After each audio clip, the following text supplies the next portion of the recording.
Good evening, all, and welcome to War with a Mate. It's James. And Andy. Yeah, it is. It's you, Andy.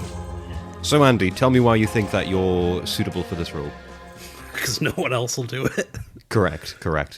Why are you suitable? Well, you've just said no one else is able to do this or willing to do this, so I don't want to be caught in a lie. I have good organizational skills. I thought you didn't want to lie. Yeah, okay, good point. I'm honest. You just lied.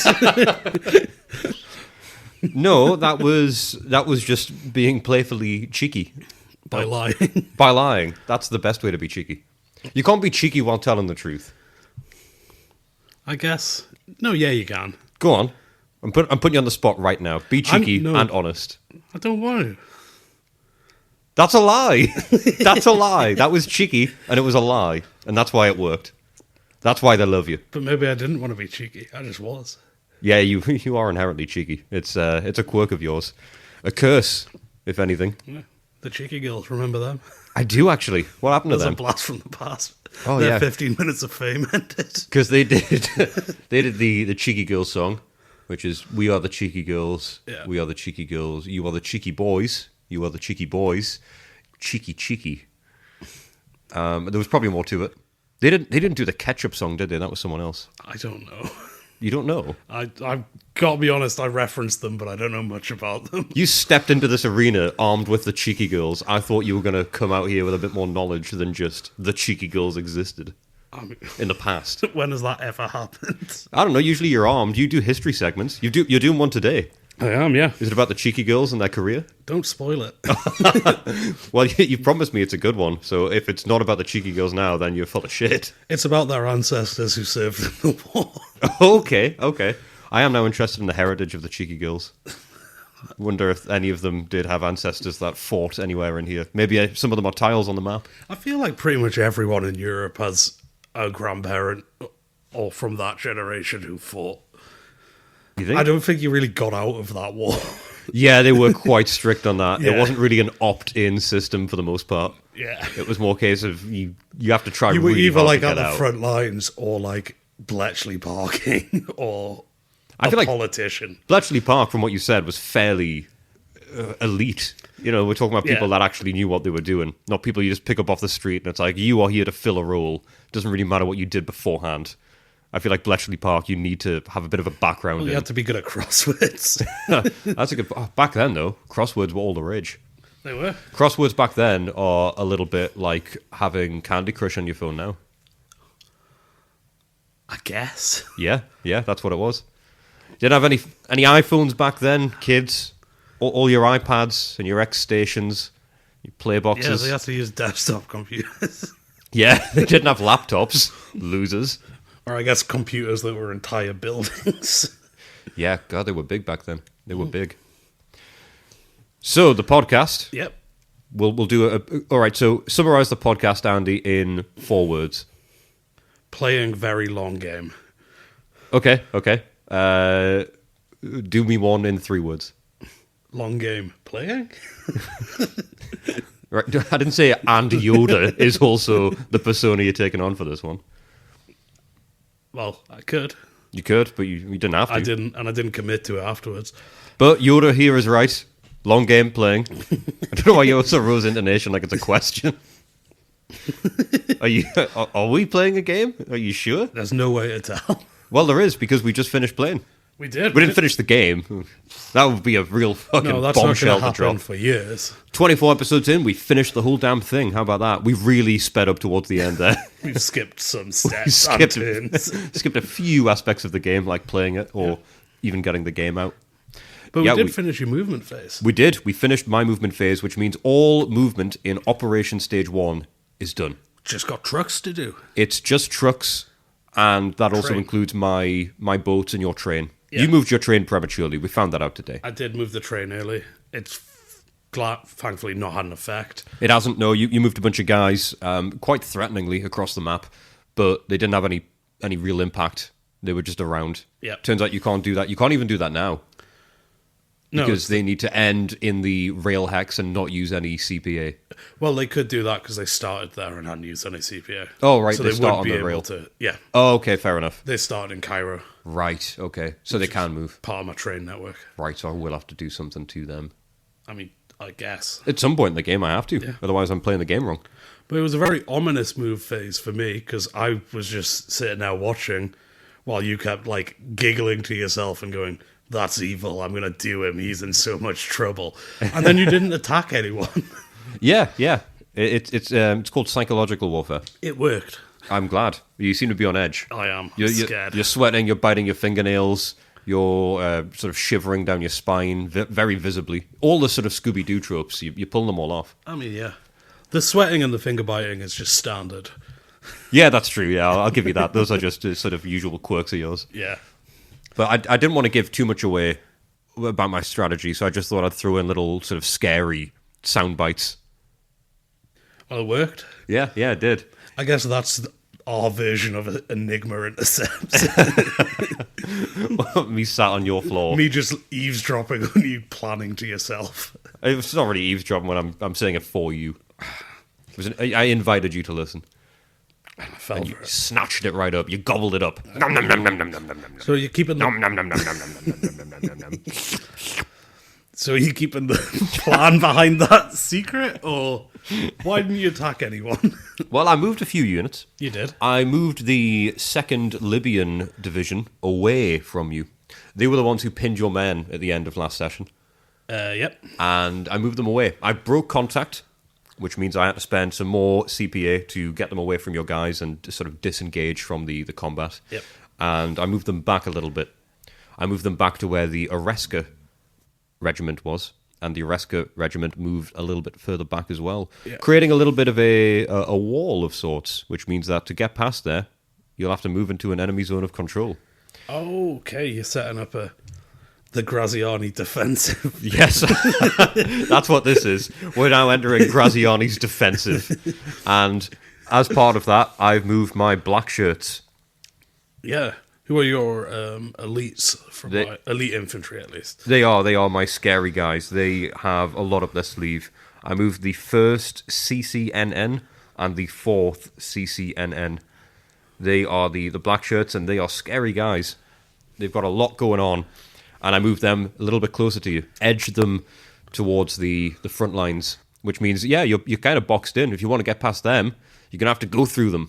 It's like that scene in Spider-Man 2 when he's on the train and Doc Ock shows up, and all the people in New York are like, if you want to get to him, you got to go through me. And me. Those New Yeah. Yorkers stick together, eh? And me as well. And me too.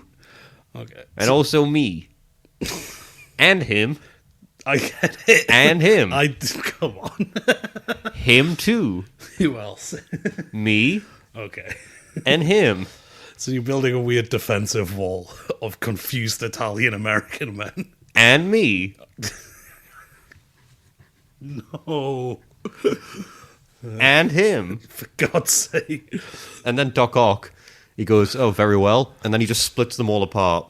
Not like in half, like he moves them to the side of the train with his robot arms. Yep. And then he takes Peter Parker. Spider-Man. Spoilers. Oh, that's really going to give the So I game away. guess I need to use the Doc Ock strategy and use big robotic arms to move your wall out of the way. I think that's in point 13 of the rules. Yeah, it is. I actually think that's breakdown.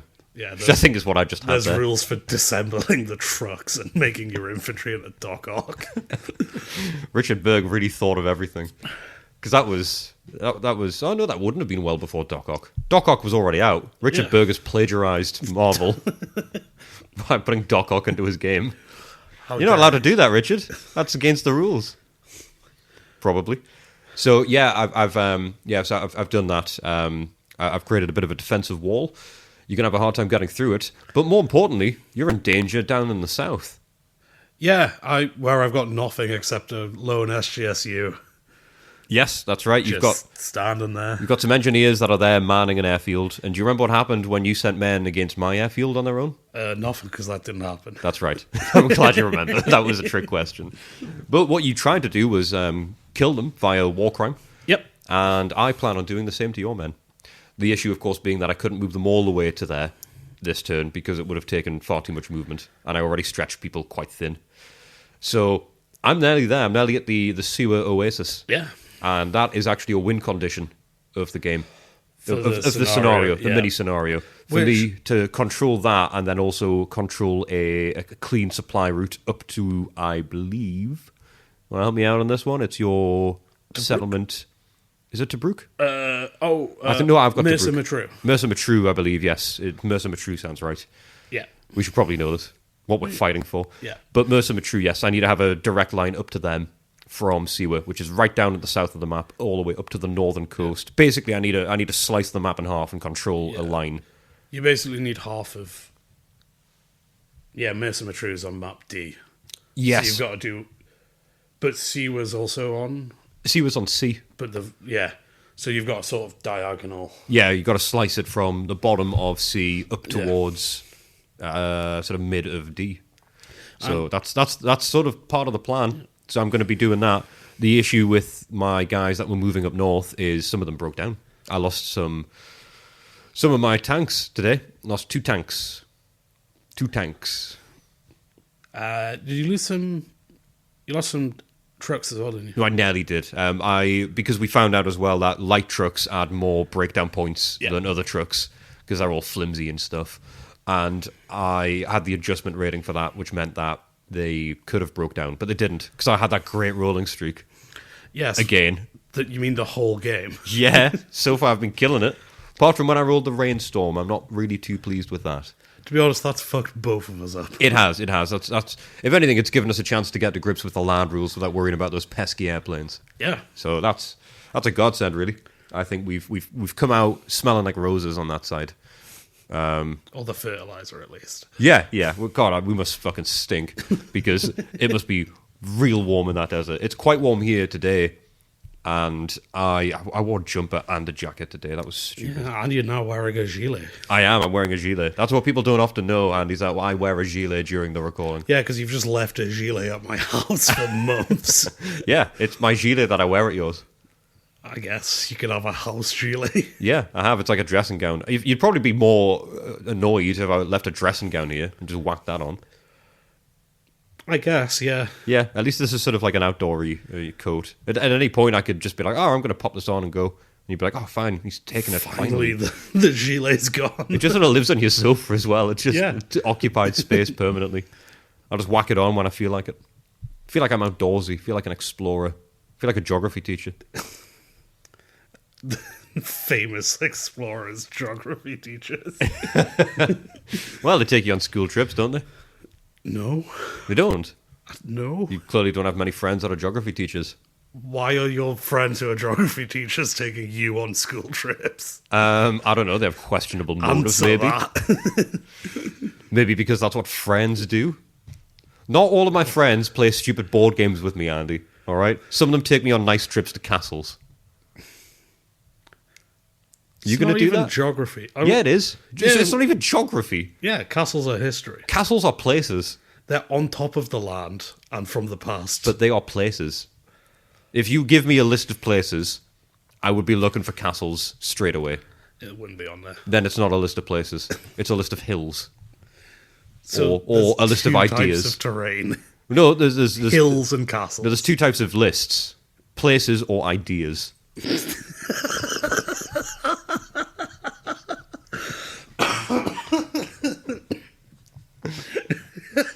If there's no castles on there, then it's a list of ideas. That's good to know. Yeah, so shopping list.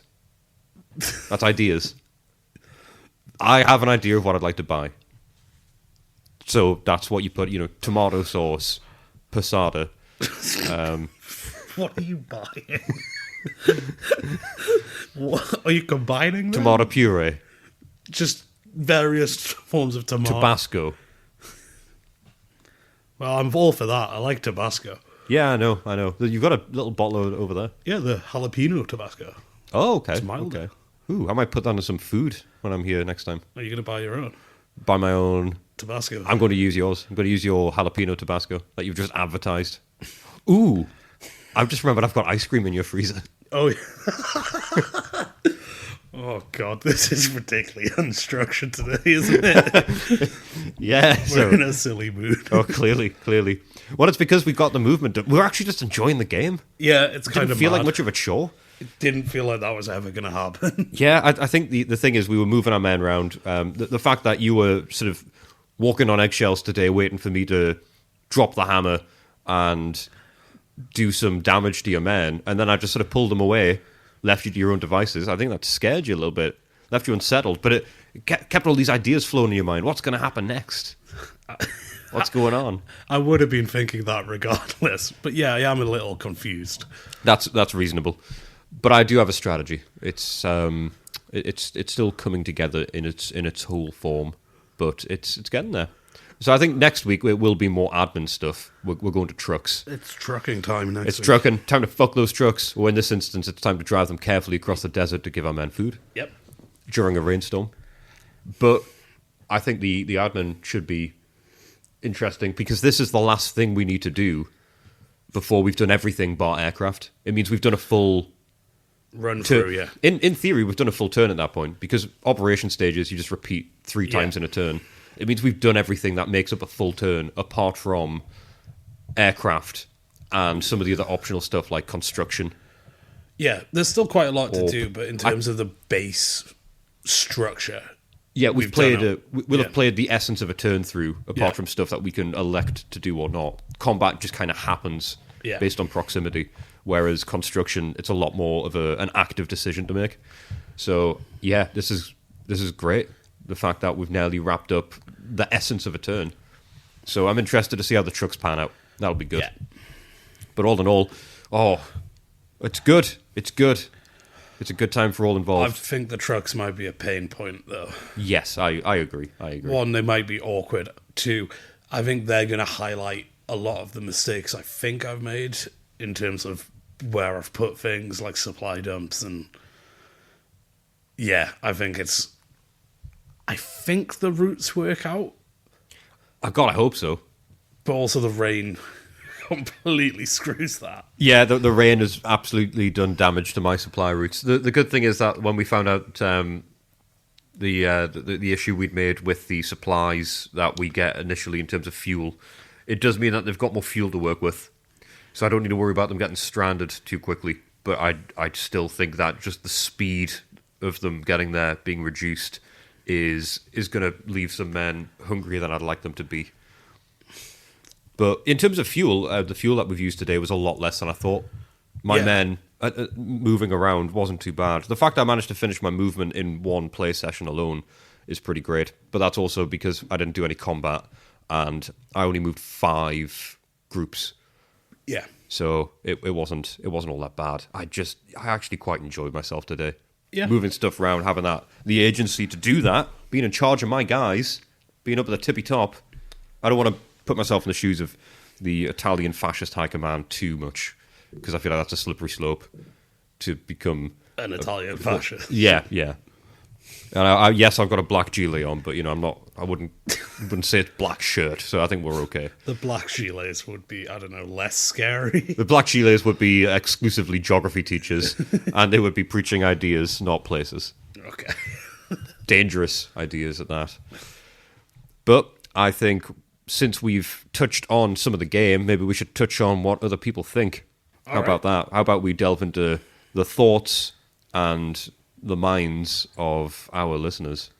Yeah, I've got one. All right. Do you hear them? Do you hear them coming through? I love that sound effect. Yeah. I'm not going to put it in this week. Made me look a fool yet again. You do realize I don't put the sound effects in? I mean, you very well might. Yeah. For all I know, you're not uploading this. I'm not. This is not going anywhere. You're just sending me empty audio files to upload once a week. The first 5 minutes is the actual podcast. Yeah, because and then after that, do a little check, and then it's... Then after that, it's just me singing. Oh, good. It's just me singing the same 3 ABBA songs over and over.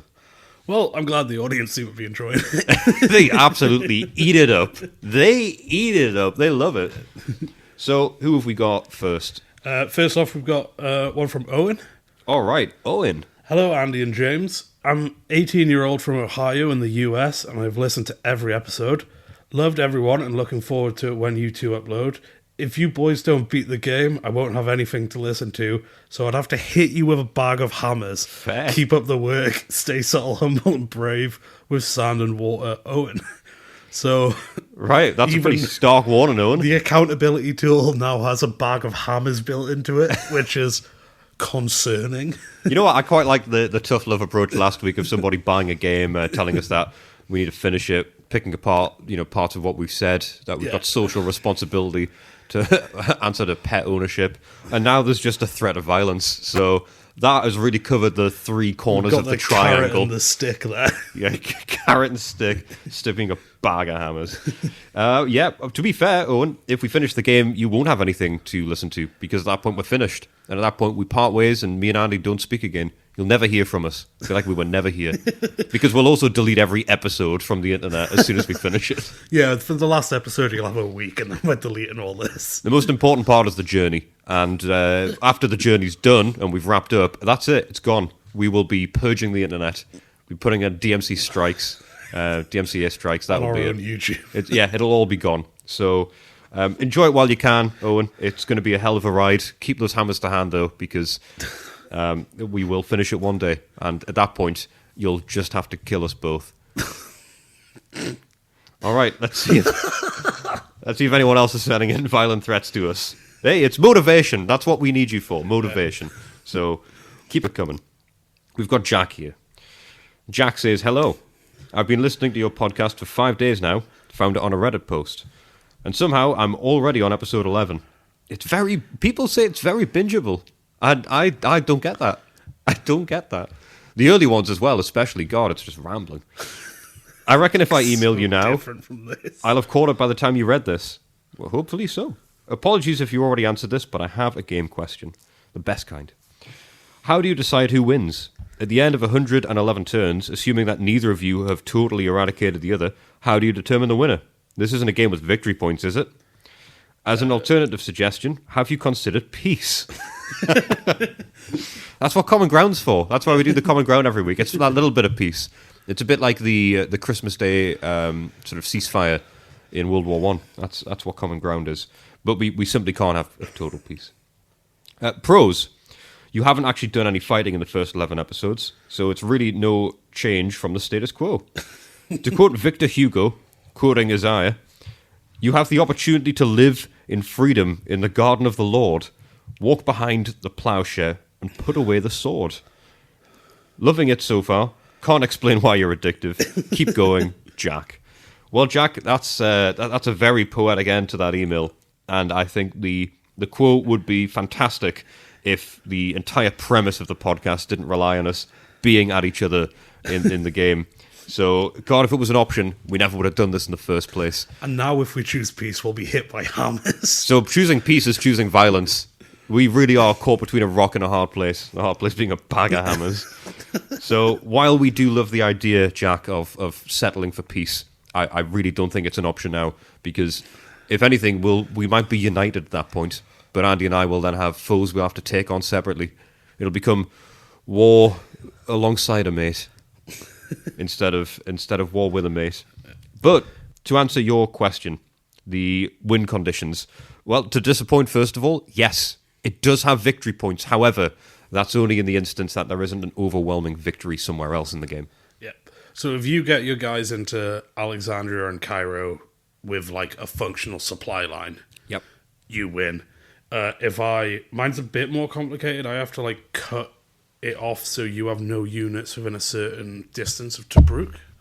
That's right, yes. You need to stop me from having a supply line to any combat units from Tobruk or Tripoli. They need to be cut off so that there's no supply line within 60 movement points. But the issue is that... So this is for the full game, by the way, not the test run. The test run that we're doing, it has different win conditions that are based... We talked about it a bit earlier, about me controlling different parts. It's a much sort of scaled-down version, and there's a lot more win conditions for that. But for the full game, when it comes to the victory conditions, yes, you need to stop me from having any supply lines within 60 movement points of Tripoli and Tobruk. But you can only do that following a certain turn. It has to be the first op stage of game turn 35, which is a long, long way away. Yeah. So you can only win the game from turn 35. Which I think is that when the Germans show up? I think the Germans show up maybe a little early. I think it might be 25 that the Germans show up. I can't win before the Germans Are involved. Yeah. Whereas I can win at any time. I just need to occupy, like you say, all hexes of Alexandria and Cairo and be able to track a supply line back. So I need to hold them for a full game turn and then track a supply line all the way back to my guys in Tobruk and Tripoli. Yep. And if I can do that, I've won. I can do that from turn 1, in theory. Very, very difficult to get my men there and hold that place. So I'd be amazed if that happens. However, if all of that fails to transpire, then yeah, it goes to a victory point system. And that's when it's all based around the areas that you control, the units that remain, replacement points that remain. Basically, everything you've got left in the tank, as well as the places that you hold at that point. Yeah, I also, Commonwealths have an extra way of getting victory points, and I can voluntarily withdraw troops. Yes, you can send them back to the Western Front, I believe. I think they just leave and go somewhere, help elsewhere in the war effort. Because I've got some I have to do. Yes, some you have to do on a schedule. Yeah, and other times I can just be like, I don't need this unit. I can put it, withdraw it. Well, you can withdraw them and then bring them back. Yeah. And it gets you sort of like half the extra points. Yeah, they get like a point every couple turns they're away, and then they lose a certain amount of points if they come back. So if they're away long enough, they can come back and still be contributing to that win. And the way we're sort of looking at it at the moment is that if someone manages to pull off one of those 2 win conditions partway through the playthrough, then they've won. They get the meal. They've won, and the other person has to buy them the meal. And at that point, the winner's determined, but we'll keep on going to turn 111 for as long as we can. Oh, try to, yeah. Yeah, if it gets to the point where the game just can't be played because everyone's dead, then that's it. We've finished the campaign for North Africa. Yeah. But if it's the case, we hit one of those win conditions and we can keep playing to see if we can get to the point buy system at the end and see who wins because of victory points, then we'll do that. Yeah. We'll be playing it as long as we can until we can feasibly say we can no longer play the campaign for North Africa because there's no way to continue playing. Yeah.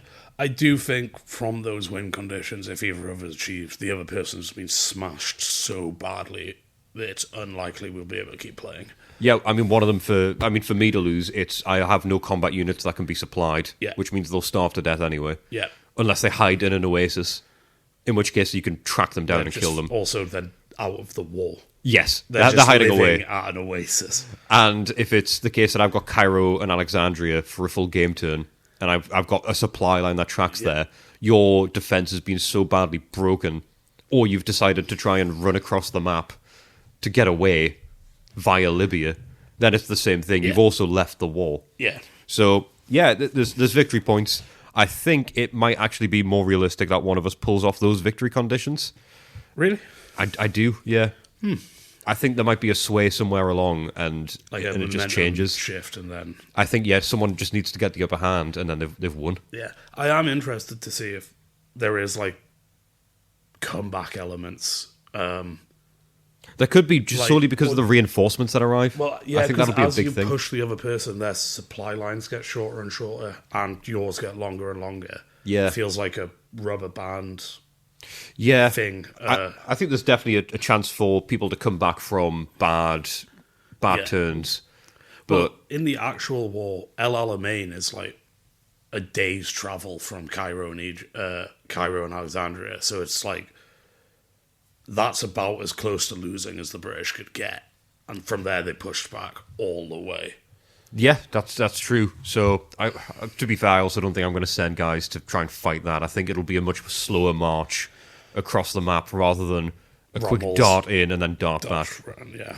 So, yeah, that's the gist of it, Jack. That's how the game works. So there's victory points, but there are other win conditions.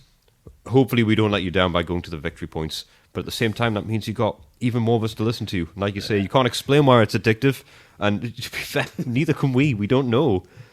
It's probably because we put subliminal messaging in the audio files. Don't tell them. It brainwashes. It's all right. They won't understand us. They won't hear this part and remember it. Oh, good. We get rid of that. Put them in a fugue state. So, thank you for that, Jack. And thank you very much. And to the others who have also sent in messages, we're getting to them. we're getting a little bit light on the emails, actually. We've actually nearly managed to trim them all down. So when that is the case, we'll probably work on a different segment to fill the time. Yeah. Or if you have any more questions, send them in.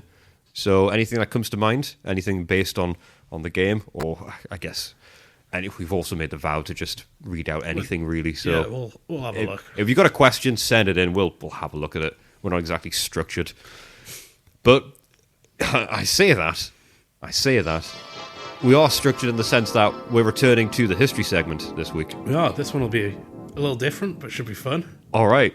Going to start you off with a quote. As other people collect their poems and finally republish them, I have collected my travels among the ruins of desert kingdoms and the crocs and cairns of prehistoric tribes. Beyond them, among creeping dunes, petrified forests, and in places where nothing exists, no sprouting blade of grass, no worm of decay, where perhaps in certain spots, nothing ever did exist. You've been reading my diary. Not yours. Does the name Ralph Bagnold mean anything to you? It doesn't, but I feel like it's about to. It is. It might mean something to our history buffs listening, but also our geology buffs. Oh, okay. Geology is not something I thought we'd be touching on. Yeah, he wrote a book called The Physics of Blown Sand and Desert Dunes, which is a foundational text in the field of, I'm going to give this a go, Aeolian geomorphology. Alrighty, that's a mouthful. It's the science of how the wind shapes the earth.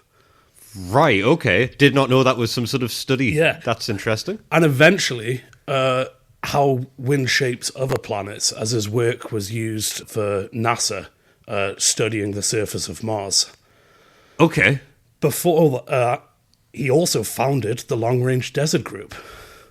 Right, okay. And before he did that, he wrote and published a book which was released on New Year's Day, 1935. Okay. A book called Libyan Sands, Travel in a Dead World.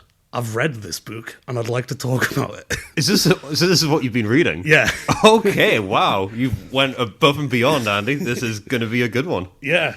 So, bit of context. Ralph was born in 1896. Okay. Became a military engineer, fought in the trenches in France in World War One. Right. Then he went to Cambridge for a couple of years, got an engineering degree, and then rejoined the active service, where he's eventually stationed in Cairo in 1925 as part of the Signal Corps. Okay. This book outlines a series of desert expeditions that took place between 1925 and 1932, culminating in the first crossing from east to west of the Libyan desert. All right, so this is definitely a guy who knows his stuff when it comes to desert navigation. Yes, he's a pioneer of using cars for deserts. Which is a big thing in this campaign. Yeah. And some of the techniques he learned and stuff, this all pulls directly into the Long Range Desert Group, like this learning he's doing beforehand. I feel like I'm just going to end up more scared of the Long Range Desert Group by the end of this. So, got another quote for you here. There are deserts and deserts. There is the wilderness occupied by drought-resistant scrubland and occasional grass where nomads water their camels, or more barren and lifeless still, but dotted with wells providing a permanent sustenance for a small settled population. In contrast to fertile lands, its serenity, its emptiness, the idea of ageless duration instills and stirs the mind in more populous, rainy countries, weaving romances about nomads and sheiks. But there is nothing terrible about the wilderness. This kind of country occupies most of the world. It exists on every continent. Of such a type is all the country east of the Nile in Egypt, all the way across Arabia to Persia and beyond. Very different is the great lifeless desert that rolls like a blank sheet of paper westward across North Africa from the west banks of the Nile. The first chapters of this book and this episode will concern early sightseeing trips into the wilderness before they tackled the deep desert. Okay, so this isn't about the desert of my mind. This is terrain. What he's calling wilderness is desert. It's just there's, as he says, there's desert and desert. all of this is the worst of the map of this is pretty much the worst kind of desert. Great, that's where we spend our time. Yeah. Brilliant. So he arrives in Egypt in October 1925, and he falls into a small group of Brits who are wanting to go off the beaten track, visit out-of-the-way places. One of the leading ones here is Lieutenant Holland, who's also part of the Signal Corps. Okay. He catches the desert exploration bug further south and then brings it to Cairo and assembles a very small group who are using cars to explore, at this time, the Nile Delta. Right. And they discover the Model T is the best vehicle for this. It's light, it's relatively easy to maintain, and you can get parts. So at this time, here's some of the stuff they're doing. This is one throwaway sentence, and it would be probably another book for someone else. We visited every pyramid of that long row, which stretches for 70 miles along the Nile, climbing to their summits and creeping down dark tomb shafts along the bats and owls. So they're climbing the pyramids, exploring them, and then we merely felt consciously and unashamed the exciting mental kick of an apparent breakdown in the flow of time, whereby one sees and touches buildings and belongings, perfect as of today, but oddly different, of a people inconceivably old. So they're really getting into exploring Egypt. And in this time, he's also falling in love with the car as a means of getting around. So he's becoming a grease monkey as well. Yeah, and there's a bit, the quote's probably too long, but he gets this golden bathing dish that was used to bathe an infant pharaoh before the pyramids were built. And it's like this crazy, again, that like disconnection of time. Yeah. That he's touching something So old. so old, yeah.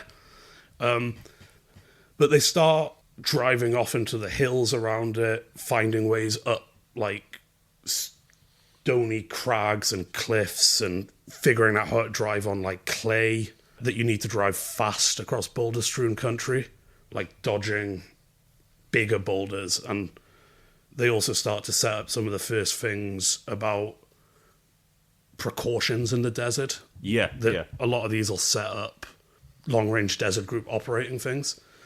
He's doing all of this, like, in his time off, by the way. He's also an active duty member of the army. So this is his hobby. Yeah, this is his hobby, definitely. So they realise if you're further than walking distance from help, the risk of disaster has to be reduced to a second-order chance. Basically, there has to be multiple failures for you to get in trouble because you can't expect help. Yes, yeah. So no single accident can ever leave a party stranded. And that's something that gets carried through the whole way. Makes sense. Yeah, makes sense. In this time also, him and one of his friends set out to see how little water can be survived with. So they walk 20 miles across the Mokatamas, which is like a hilly mountain range. They walk 20 miles across that on a summer's day with one bottle of water between them.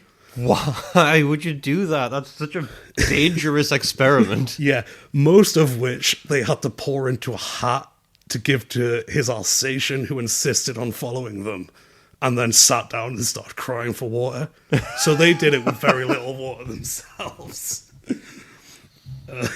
So they're tootling around the region, as it were, until one day he's sitting in his office in Cairo looking at a map, and my eyes used to wander from Cairo to the Suez, eastwards across the canal, across Sinua, which is the eastern part of Egypt from the Nile. Yes. Up to Jerusalem, to the great Rift Valley of Jordan, the Dead Sea, and the Gulf of Aqaba, tucked away in the mountains of Jordan, which is what it was called Jordan was called at the time.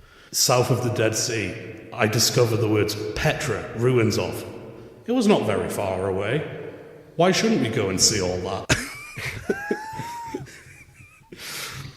This man's appetite for adventure is... Yeah. I don't understand it. Not in the desert. Yeah. So they start planning an expedition to Petra, him and some of his mates in that like group. Because this is 10 days, they're having trouble gathering other people crazy enough to use all their like annual leave to do this. Of course. But he does get a couple of people. One of them, there's this guy they want to join them, and he like takes him up into the mountains in the car and takes like deliberately difficult routes to like impress him. Yeah. But this guy's like, I'm really interested. I might get a model Ford, but I currently have a car I really like. And then he describes it as, at one instance, his car gets into an accident at a railway crossing. And then he describes it as, when he left hospital, he was badly shaken, but he was ours. He bought a Model Ford 2 days later.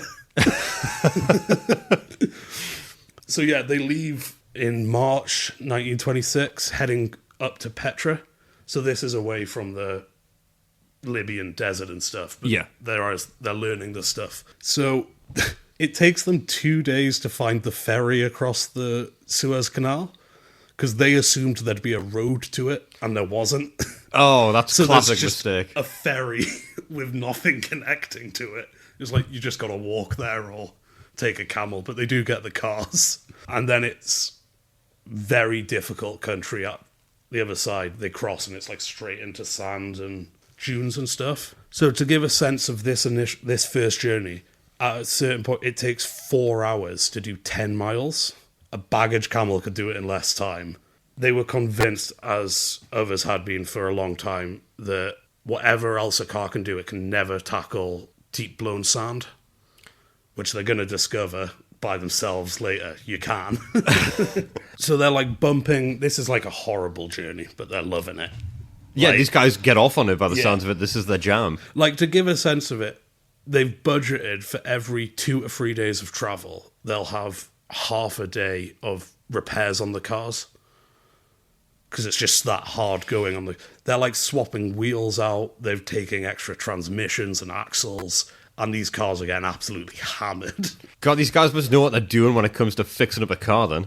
Yeah, by the end of it, they seem to be like, take it apart and put it back together with their eyes closed type Jesus. thing. There's this horrible bit with the sand where quote here, the sand all looked the same, but sometimes it was hard like the floor below, while others one could see where the tracks of previous cars had plowed in deep. So it all looks the same, but sometimes your car's just going to get stuck, and there's no way to tell it for them at first because it just looks like sand. So they work out the trick at this point, which is the only really way to tackle this is to just let rip and open the throttle up, grip the steering wheel as hard as you can, and try to keep the car going in roughly a straight line at speed. They'd normally get to the other side of these sand drifts with the car just broadside on, often being unable to hold on to the steering wheel. So they're just barreling straight over, barreling. Just gunning it straight down. There is sort of a thing of like, if we don't know how to deal with the terrain, it's be very careful up to a point, and if being very careful doesn't work, let's see how going real fast. Just put the pedal to the floor and just really hope it works. So this first trip is unsuccessful, but they do make it to Jerusalem and then on to Amman, which is the capital of modern-day Jordan. Yes. So that whole trip is over 1,000 miles for 10 days, and it cost them £4 to £5 a head. Right. Because they're just doing it all themselves. They enjoyed the trip, but they're just determined to return to Petra now. They've got it like in their heads, we are going there. They're obsessed, is what they are. So this is where some of this like learning they've got starts to put in. First, they realise one of the guys on this first trip's on a motorcycle. Motorcycle's bad for this. I would imagine it's so. It's not a good option. I could have told them that. Yeah, you can't carry much shit, and it can't cover the same ground as a car, apparently. And it's just annoying. So they realise you need 6 people, because they need to be able to push the cars for like quite extended distances at times. Yeah, yeah. So that means they need 3 cars, which is when that guy who gets done by the train, that's when they get him. Okay, yeah. Another thing is, for sand, they take rolls of rabbit wire, about 20 yards long, and you put that under the wheels if you get stuck, so it can, like, grip. Yeah. But the problem is that if the front wheels don't quite get there, the whole thing just wraps up under the car, and they have to spend like half an hour untangling this chicken wire they can't leave behind. They're also, there's a lot about them packing, and they bolt all this stuff to the side of the cars. They add rails to they've ruined these cars for anything but desert exploration. At one point, there's this description of this like radiator system where, because the water evaporates, it like goes into another tank they've got, and another tank, and then when most of the water's evaporated, they drive into shade somewhere, and it like condenses and refills the radiator. That's like very it goes good. back through the tanks, and they make like a self-fixing radiator. Yeah, they're recycling water. That's very cool. And just to give a sense, this is a description of a wadi they go through, because that's one of the tiles we deal with. Yes. Wadis are valleys, basically, where Indiana Jones and the Last Crusade. Yes. That is Petra. But the very narrow valley with like 1,000 feet. Yes. Yeah, that's a wadi. So on each side, several thousand feet high, rose walls of deep red rock seamed with basalt intrusions, as if pitch black had oozed up in long straight cracks. The floor of the riverbed was sand, boulders, and loose pebbles. The rock rose sheer on either side, so in the event of a rain and a sudden spout of water, one's chance of escape with the cars intact would be rather poor. And some of these are like tens of kilometers long. So if you're in the middle of it and a flash rainstorm comes, you're just done. Yeah, that will. Yeah, you're trapped. But they do set off again for their next journey in December 1926, arriving in Suez on the evening of Christmas Day. So they're using their Christmas break to try and get back to Petra again. These guys are obsessed. Yeah. The wire netting I've mentioned, this works well. It reduces the amount of pushing they're doing, but they're still pushing these cars a lot. It's very manual work. But they do make much better progress until they come to the Rift Valley, and then there's these 1,000-foot cliffs, and they're just like, well, we can't get past this. Until they find a road that had been built 100 years earlier going down, but it had been built it's a 3-to-1 gradient, to give you a sense of this. And when they're talking about the thing, they say this conqueror from the past had built a road that could only be used one way. Gravity is a very resolute policeman. That's a phrase I liked. I'd like that. That's a good turn of phrase. So they descend this 100-year-old thing, and then they have a choice of going along the coast or like much further inland and detouring.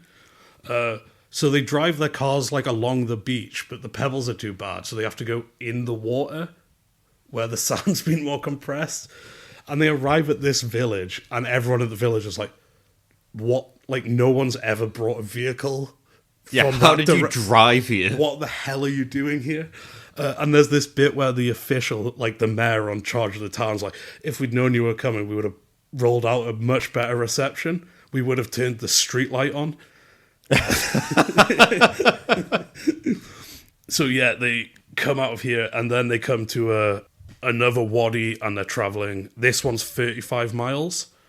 And then they come out into like a huge basin of soft sand, which is bad for the cars. And Holland, the guy who got them into it, his car keeps getting stuck, and they have to keep getting out and pushing it. His car's a year older and slightly different design, so it's starting to like die. Until eventually they reach an area where a previous army's moved through. So there's like the chicken wire everywhere. All right. So they're like, sweet, we're going to go for it. And Holland flies off over a hill at speed. And as they crest the hill, they just see the car is just spooled. Like the wires got caught on the axle. And they just describe it like the car's perched on a cushion of wires. But they still cut it out because they need the car. Yeah, they can't leave without the car. Fix it and head on to Petra. They rest at a valley, a town called Man for a day. drive a bit further, and then leave the cars and walk into Petra. So this is the description of them like entering Petra. Then the gorge turned again, an unseen cleft letting the sun to shine full on a great temple front facing us at the bend. To us, still in the dark corridor, it glowed as the painted scene on a floodlit stage, bright pink and perfect, with hardly a sign of erosion. It looked so new, as if a wealthy madman had at the front of a modern London public building, carved here in a wild place for the sake of incongruity. And there's a bit later on where he's talking about, it makes him, I've got it. He's talking about how similar the architecture is to like Whitehall and like London, like the fronts of the buildings and stuff. And they find it like actually sinister to a sense, where he's like, it offends the sensibility that an unknown people 2,300 years ago should have conceived it, because it's like, that's off. How is that? So yeah, they got to Petra in this first journey. He also has a bit where he basically just describes gatekeeping like perfectly, where he's like, our appreciation's like much increased because it's difficult to get here, but the guy who originally discovered it would have thought us profane for visiting in cars with like a police escort at times. And we would be disappointed if we went back there now and saw tourists for every convenience has been arranged. So it's like it's less difficult for you, so it's not. So it doesn't count. Yeah. Which I just thought was quite funny. So this is the first journey they've gone on. They've gone to Petra. The journey back, they use the same route. It's relatively simple getting back. And then they arrive just on the last day, and then it's straight back to work. Yeah, because this was a this time is off. A holiday. Yeah, cover that for the first part. They go into the deep desert in the next couple of chapters, so that's our domain. So yeah, that'll be interesting to see how they fare in the desert. Yeah. Laying the scene there, and I'd actually recommend people read this book. There's some really good descriptions of the desert in there, and some interesting observations. I mean, hey, if you like the desert, you'll love what we do anyway, so may as well check out the book as well. Yeah. It's like us, but it's words. Yeah. Well, quite an adventure they went on. I'm very interested to see how this plays into the long-range desert group, because right now it sounds like a bunch of bros just hanging out in the desert, causing hijinks in some SUVs, driving around, visiting villages, gunning it over some hills, getting wrapped up in wire. Yeah. It's going to be wild to find out how these guys go on to become some of the most dangerous elements of the desert. But the fact that this all started as a bunch of guys just... it's like the kind of people who go on hikes and stuff when they're on holiday. It's like, no, I don't want to go out and party and stuff. I want to go out on a hike today. I want to hike for 20 miles. Yeah. It's that. But it's like, but we're also doing it through dangerous landscape. And also, if the car gets totaled, we're going to die. Yeah. I mean, the fact that they started this off with the whole, we'll go with a bottle of water. Oh, shit, we need to give it to the dog. Yeah. Oh, now we have no water. I guess we know we're capable of walking 20 miles with no water, but fuck, I hope we never have to. I mean, yeah, it really sets these guys up for the endurance test that is that. So maybe we should do that for the game. We should have done that before starting the game. What? We should go to the desert? Yeah, we should have went to the desert and went, how long can we go in the desert without going crazy? Let's try that. And then maybe we'd be a bit better prepared for the game. To be honest, the book did make me want to visit the desert. No, Andy, that's how they get you. That's how they get you. They trick you with all the beautiful description of the scenery, and then next thing you know, you're... dying of thirst. You're dying of thirst, and the village didn't even turn on the street lamp for you. The one street lamp. Oh, poor guys. But they ended up becoming very scary. I'm interested to see how this story unravels, so we can find out how they ended up being the psychotically powerful men they are in the game. Yeah. It's obscene how good they are in the game. So it does explain how they don't need supplies and stuff like normal units. Yeah, they're not normal men. No. They're superpowered. I think to offset the fears, we simply have to find some common ground. And now for something nicer. A little oasis in the war. It's time for some common ground. I'm trying the intro for common ground. even recording? Maybe. Yeah.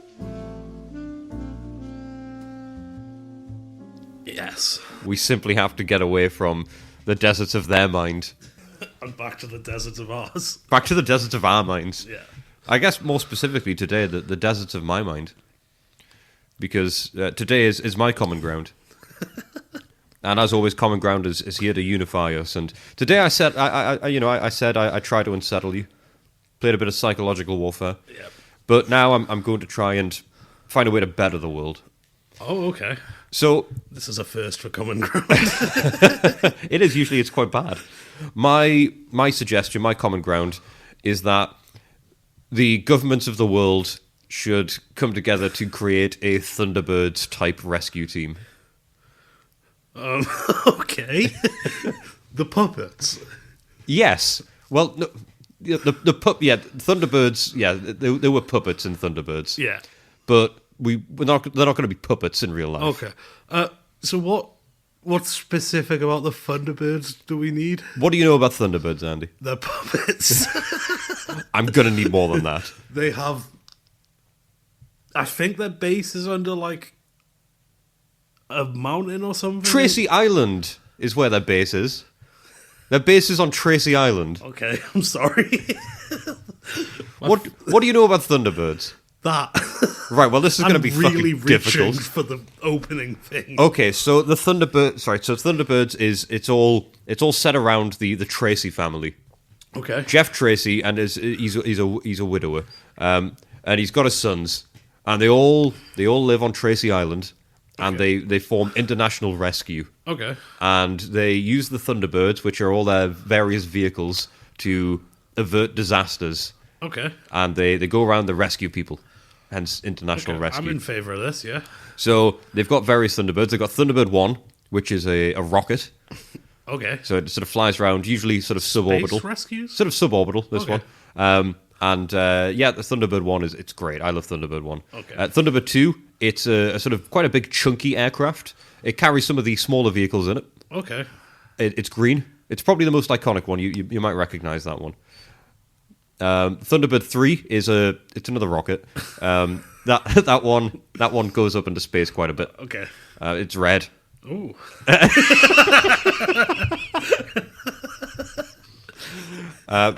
Thunderbird 4 is a submarine. Of course, you got to rescue people underwater. Yeah, a little bit, less sort of flash. The submarine, I feel like that I one. like a submarine. Thunderbird 4 is my least favorite, and Thunderbird 5 is a space station. Space station. Yes. Oh, okay. Yeah, they have a space station. Then they've got other stuff like they've got Fab 1. They've got the Mole. They've got all these other sort of things. Fab 1 is driven by Lady Penelope. She's their London agent. Okay. And her driver is Parker. He used to be a thief. Ooh. I wouldn't be hiring him. He used to steal things. So, okay. I So now that's- have a grasp of the Thunderbirds. You do, yes. So, you want the governments of the world to form? Yes. So they need to create international rescue. They need to create the same organization that the Thunderbirds are part of. Why? What's wrong with current rescue stuff? Right now, there's too much stuff going on that isn't being saved. People are in peril all the time, and I think having Thunderbirds around is not just a way to save people, but also kind of a deterrent. Do they fight people? Well, their main nemesis is the Hood. Okay. He's a bad guy from. He sort of hides in Malaysia, and he's got psychic superpowers, which, albeit, isn't. No, go on. It isn't a very commonly come across issue in the real world. But we've got to prep for it. Exactly, and also Thunderbirds are set in 2075, so we still got time to get to that. Yeah. We want to try and stop that from happening. So we need to form a Thunderbirds team. Okay.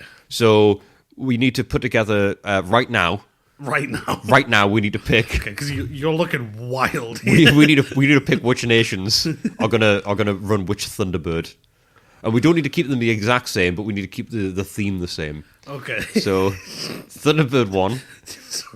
You genuinely look nuts right now. Thunderbird 1 Yeah. is a rocket. Okay. It's suborbital. It travels at 15,000 miles per hour. That's fast. It is. So we need. Who's doing that?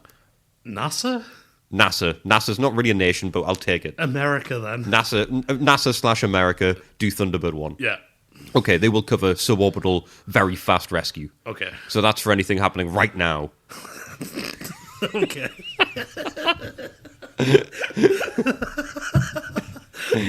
Okay. Any immediate emergencies. Okay. They will cover it. Okay. So, volcano goes off. Who do you send? NASA. No, Thunderbird 1. Sorry.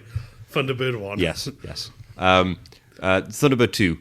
So a bit bulkier, a bit more durable, carries the other Thunderbirds. Not the other Thunderbirds, the other vehicles for the Thunderbirds. So in this case, it would be like a car or a bigger car. So this is just like a big plane.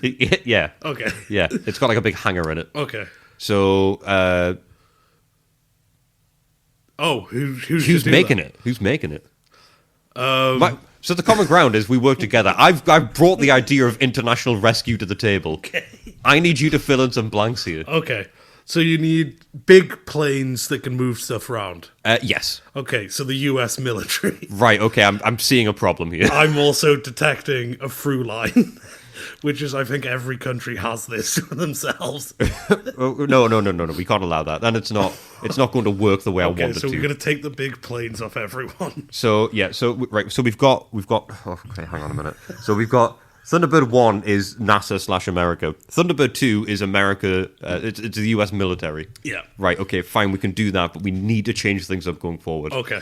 Thunderbird 3. Is as you may another remember, rocket? it's another rocket. This one goes into space a lot. Now I'm seeing a problem. Yeah. Because we've already used We've NASA. already used NASA. Okay. I feel like you really blew our load early there with the whole use NASA for Thunderbird 1 thing. Okay. China? Okay. They have a space program. They do. And is it successful? I don't know. Right. That's fine. We've got global resources. If things go bad with Thunderbird 3, we can rescue them with Thunderbird 1. Yes. So, all right, that's fine. We can do that. We can figure that one out. So we've got a preliminary Thunderbird 3, which may or may not work. Yeah. But that's fine. We've already got Thunderbird 1. And space stuff doesn't really happen much nowadays. Which is why I'm confused that 5 of the vehicles are space related. 5, that's all of them. one of them, Sorry, one of them goes 3 in the water. of them are space related. So then we've got Thunderbird 4, which is the submarine. Okay. So we can't have NASA. The US Navy. NASA doesn't do that one, and definitely not the Ocean Gate guys. They've already had their one chance, and let's face it. Yeah, I'm not trusting them to build shit. Let's face it, they really fucked it. So we'll go with someone else for that. The Germans have a rich tradition of submarines. That's true. Yes, they kind of the U-boat and whatnot. Yeah. So we'll go with Germany for Thunderbird 4. Yeah. It's my least favorite Thunderbird, but I actually think it might be the best built so far. So we'll go with Thunderbird 4 is Germany. Okay. Now we need a space station. Thunderbird 5. Yeah. I say we just bolt shit onto the International Space Station. We're just sticking bits on. Yeah, like every country can launch a room So to be attached. So we're hoping that the International Space Station is going to lease out different areas You just attach stuff onto it. for our Thunderbird team. Yeah. Okay. Because I don't think they're using it for much now. Oh Okay. yeah, there's those guys who are stuck there. Yeah, well, that's sort of the point of Thunderbird 5. It has ops. It sort of handles global comms and keeps an eye on things. Although I have seen criticism that Thunderbird 5 would only cover 1/3 of the Earth because of its radio blank spots, and that we would need more Thunderbird 5s. Okay. So that's going to be a problem. But we start with one. We start with one Thunderbird 5. We start with one. We start with a single Thunderbird 5. Okay. And we use that as a sort of preliminary launch. We'll just have it move fast around the Earth. So Yeah, we'll put some jets on it. okay, now we need a widower and a lot of sons. Who has a dead wife and lots of sons? Well, we can just have somebody who's a widower, and then we'll pick up the sons separately if needs be. Okay. I'm now trying to think of a famous widow. Famous widower. I know kind widowers, but I don't know famous widowers. Do you? You know, kind widowers. Yeah, most of them are kind. All right. Okay, got one. I don't know if you've ever seen Mighty Ducks. Nope. Hans from Mighty Ducks. So he cleans all the ice skates for the team. Oh, so he's got the skill set. Yes. So he makes and cleans the ice skates. So we'll put him in charge of international rescue. Okay. He can be the widower, and then we just need a bunch of people who are sons. The Baldwins. So the Baldwins. Yeah. That's uncanny. Do you know the plan? The what? No. The Baldwin plan. The Baldwin plan. They were going to make a live action show of Thunderbirds and use the Baldwin brothers. Wait, really? Really, legitimately. I swear to God. So the people conceiving that show put as much effort into it as we have. As you have. Because it's some famous brothers. So yeah, so that's it. That's sorted. That makes perfect sense. The Baldwins. Yeah. So the Baldwins are led by Hans from Mighty Ducks. Yeah. And they run international rescue, made up of mostly US military technology. There is a problem with that, though. Which is? The most famous Baldwin is probably now most famous for accidentally killing someone. Right, but that actually plays in perfectly. Do the Thunderbolts accidentally kill a lot of people? Thunderbirds, not Thunderbolts. You're thinking of the Marvel property. Oh, yeah. I think they accidentally do kill people. Yeah, they Thunderbolts. probably do. Thunderbirds, no. But there is a bit of point of contention as to why it is that the Hood hates Jeff Tracy. And sometimes it's because it's alluded to in the 2004 live-action film, which has its flaws, but Busted did a great song for it. So it's alluded to in that, if I say alluded to, it's explicitly said in that Jeff Tracy left the Hood for dead at the site of an accident. The set of Rust. That was a site. You know what? The Thunderbirds could have done wonders at the set of Rust. They could have swooped in there. Thunderbird 1, going ultrasonic, 15,000 miles per hour. The G-force will keep the blood in this woman. That's not the design purpose of Thunderbird 1.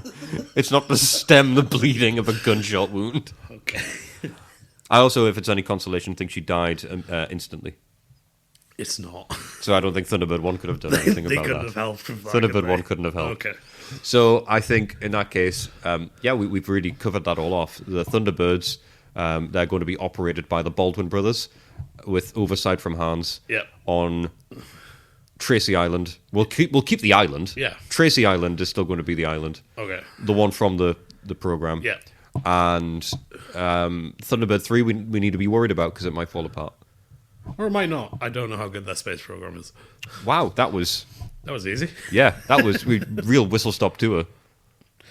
And then we can get rid of all other rescue services? Or? Yes. Okay, cool. So we're just leaving it to the Baldwins. Yes. Okay. We're leaving it to the Baldwins. And they've got the Thunderbirds, so they'll be fine. There you go. FAB, Virgil. I don't know. You've clearly referenced Thunderbirds just there. Yeah. Don't know it. Right. So that's what they would say. So that's what they would say to Virgil. Oh. Virgil Tracy is one of the brothers. Oh, okay. Alan Tracy, I believe, was the fastest swimmer in the world. Oh. Yeah. So which Baldwin is that? I believe he's the youngest of the Tracys. I might be wrong. Maybe second youngest. So whichever second youngest Baldwin. There's no way to find out. There's no way. It's not Alec, so. No. Well, in that case, I believe we've covered off everything. Common ground achieved. Common ground achieved. We've designed international rescue. We have travelled through the deserts of Libya, through the past, and we've talked a little bit about the campaign for North Africa, which is a game we're playing until completion. Yeah. So that's sort of everything. We've covered off all the things we usually do. Yep. And I think I'm dehydrated. I think you probably are. Stay subtle, humble, and brave, guys. Yeah, stay safe out there. And if you don't worry. Thunderbirds are go. FAB, Virgil. Speak to you next time.